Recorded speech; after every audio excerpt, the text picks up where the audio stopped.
Senator Toomey. Thank you, Mr. Chairman, and welcome to our witnesses. Throughout this Congress, I've warned about the politicization of the financial regulation.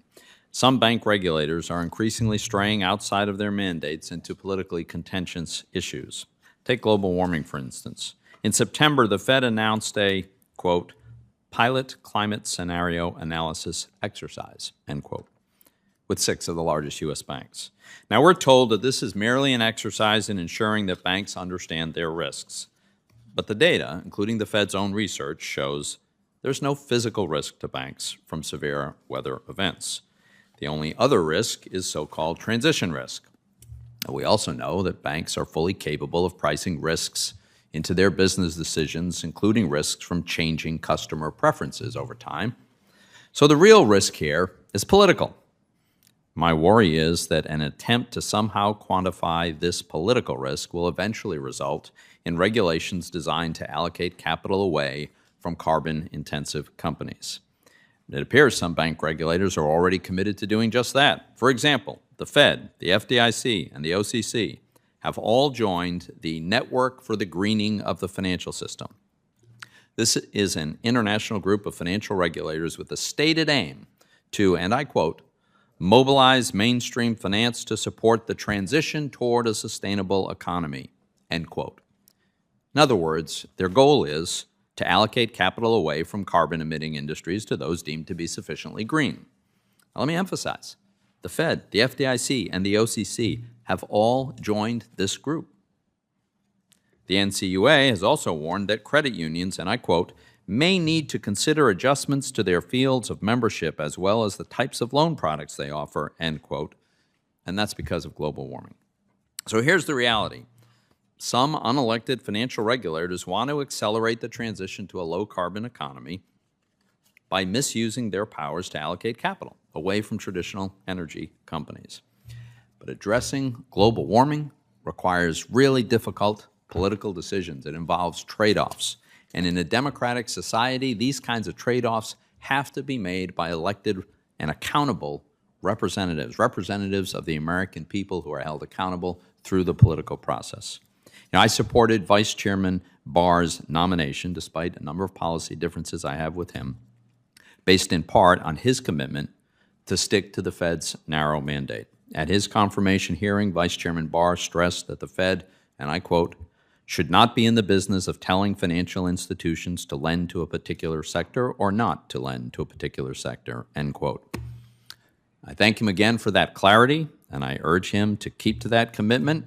And one way we could do that is by pulling the Fed out of the politically contentious issue of global warming. Federal banking regulators have also been preoccupied in some cases with establishing new rules, the need for which have been dubious. For example, last month, the Fed and the FDIC proposed potential new requirements concerning the resolvability of regional banks.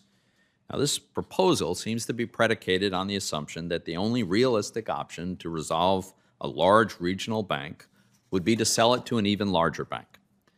But it's not at all clear that that assumption is warranted, or that new requirements are appropriate for regional banks for at least 2 reasons. First, the Fed and the FDIC have been approving regional bank resolution plans for nearly a decade. Nowhere do those plans contemplate wholesale acquisition by larger banks.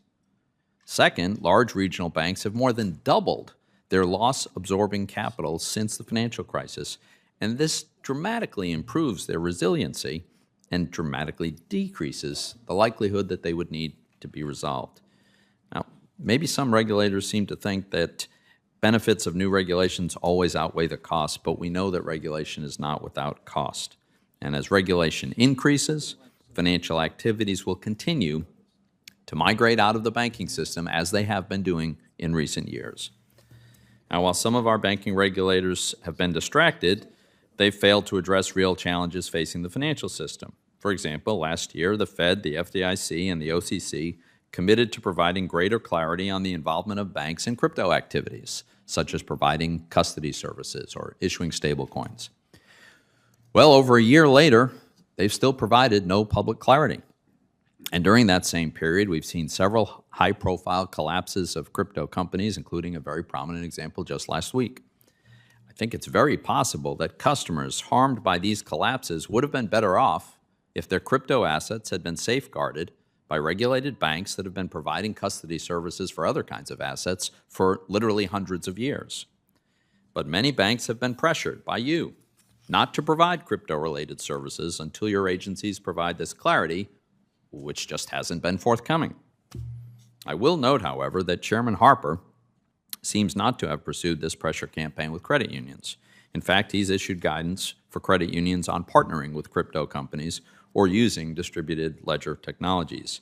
However, the ambivalence of the remaining agencies has helped to push crypto activities into foreign jurisdictions with weaker or no regulatory regimes. I mean, as a general matter, it seems to me the failure of Congress to pass legislation in this space and the failure of regulators to provide clear guidance has created ambiguity that has driven developers and entrepreneurs overseas, where regulations are often lax at best.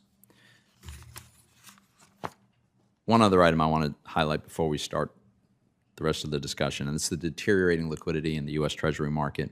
In March of 2021, the Fed committed to modify the supplementary leverage ratio, or SLR, in part to facilitate bank dealers' ability to intermediate in this market.